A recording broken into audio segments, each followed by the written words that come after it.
どうも、モブです。今回は最新版ハンターのティアランキングについての動画になるよ。それじゃ早速見ていこう。まずは D ランクから見ていこう。基本的に D ランクに位置しているハンターは使用先がほぼない感じだよ。特に右京、闇白川、クロスはめったに使用することがないね。また颯に関しては水属性のブレイカー、光白川は防御力減少という点で D ランクの中でも評価は高くなるよ。次は C ランクを見ていこう。 C ランクは D ランクに比べると使用する場面があるくらいかな。エマに関してはエシルが登場したことにより非属性パーティーとしての起用はないけど、土器の戦場シーズンや土器の戦場チャレンジでは異例の採用率を誇るよ。またスキル1の雑魚処理性能の高さやバランスの取れたハンターであるためギリギリ長生きしそうだね。次は犬飼についてだよ。犬飼も颯と同じ認識で属性パーティーのブレイク役といった感じかな。現状水属性より風属性の方が上の立場であるため C ランクに位置したよ。そのため今後新しい風属性のブレイカーが登場すれば使わなくなりそうかな。次は B ランクについて見ていこう。ここから上のランクは基本的に使用率が高く特定のコンテンツなどで大きく活躍しているハンターになるよ。まずはリナは単体としての評価はいまいちだけど非属性パーティーとして見た場合 A ランクに位置してもおかしくないよ。またストップ機能や魔力回復の点で優れており、破滅の力や光の攻防デイモスなどでも大きく活躍しているね。今後は一定期間非属性の新しいサポーターは登場しないと思うので非属性パーティーとして長生きもしそうだね。次は最上神についてだよ。最上は専用武器の効果である防御力 20% 減少と必殺技の回転が速いため破滅の力やギルドレイドのようなチームファイトモードで大きく活躍しているよ。今後も防御力減少の効果を持つ新キャラが追加されない限りはデバフ役として起用できるため専用武器を含め少しずつ育成してみよう。次はアリシアについてだよ。アリシアに関しては現状水属性パーティーの活躍場所はほぼないけど土器の戦場チャレンジではほぼ必須級のハンターだよ。また最近では新しいコアの追加により仮の救済措置が入ったよね。さらに今後新しい水属性のブレイカーが追加されればまた水属性最強の時代も来るかもしれないね。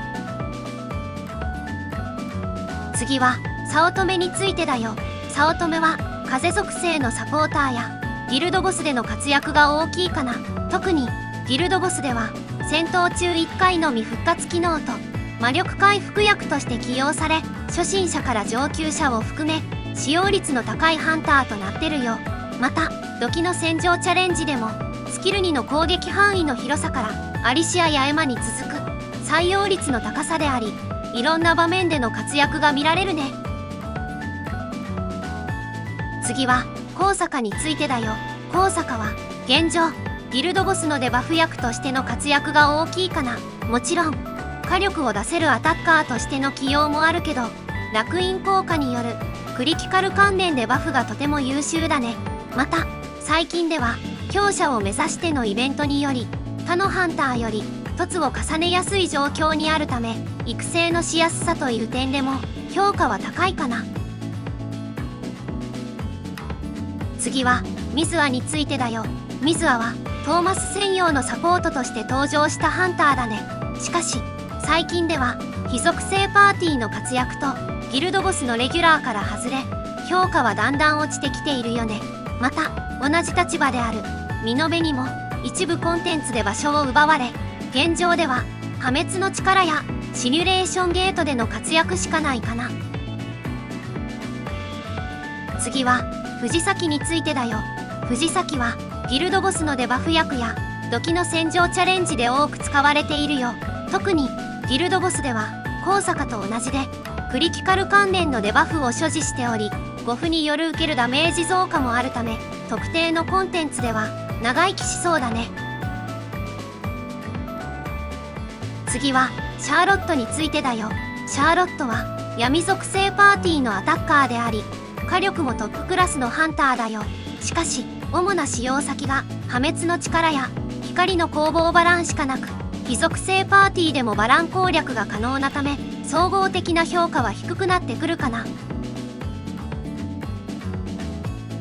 次は A ランクを見ていこう。まずは諸菱アキナだよ。アキナは A ランクの中でも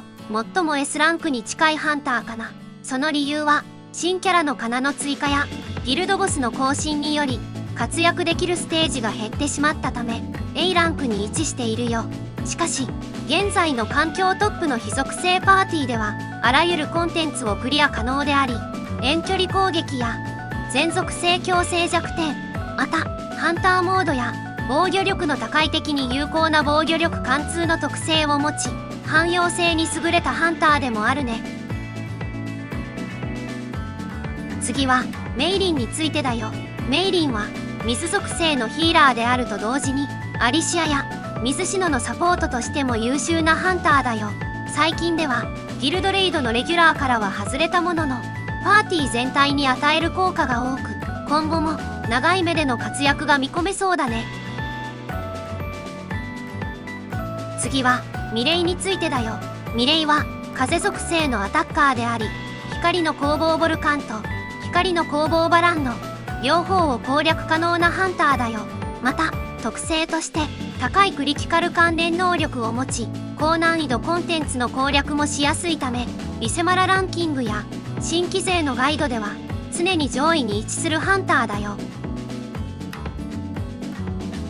次は後藤会長についてだよ。会長は光属性のブレイカーであり、ギルドレイドや破滅の力をはじめあらゆるコンテンツで活躍しているハンターだよ。またブレイク能力の高さや光属性パーティーの強さの部分でミレイと同じようにリセマラランキングや新規勢向けのガイドによく登場するよ。次はミノベについてだよ。ミノベは初期キャラの中で最も活躍しているハンターだね。その理由は断罪効果による受けるダメージ増加のデバフや必殺技の天井の祝福効果によるバフをはじめ、一突効果でパーティー全体のクリティカル関連能力をサポートしてくれるからだね。そのため土器の戦場での使用率も高く、高難易度コンテンツや水シノのサポートとしても使えるため、今後も長生きできそうなハンターだね。次はハーパーについてだよ。ハーパーは闇属性のブレイカーであり、会長と同じようにブレイク能力の高さが大きく評価されているハンターだね。また4突効果のパーティー全体の防御力と HP のバフやスキルに付属している麻痺効果、攻撃を利用した素早い移動ができる点でとても優秀なハンターだよ。次はイスラについてだよ。イスラは闇属性のヒーラーであり、水シノのサポートとしての評価が高いハンターだよ。特に土器の戦場での採用率が高く、3突まで上げることによりサポートスキルやコア攻撃、QTE スキルで3つの効果を同時に発動することができるようになるよ。次は S ランクについて見ていこう。まずは新キャラのカナについてだね。カナは非属性のアタッカーであり、破滅の力やギルドボスで大きく活躍しているハンターになるよ。また特性や専用武器の効果で高いクリティカル関連能力を持ち、土器の戦場や高難易度コンテンツでの活躍に期待ができるよ。次はエシルについてだよ。エシルは非属性のブレイカーであり、非属性最強の時代を作り出した張本人だね。また性能としては高いブレイク能力や水シノにも適用可能な攻撃力や防御力貫通のバフを持ち、非属性のアタッカーアキナとカナの2キャラとも相性が良いのが魅力的だよね。最後はトーマスについてだよ。トーマスは光属性のアタッカーであり、トップクラスの火力を叩き出せるハンターだよ。また高い防御力と重複可能なシールドにより耐久性にも優れ、使いやすさの面でも素晴らしいハンターだよ。正直残念な点としては、あれだけ強いと言われていたのに、最近の非属性パーティーが強すぎて存在が薄くなってしまったことだね。今後はトーマスや活躍していないハンターたちの接待を少しずつしていくようなので、今後の流れに期待しよう。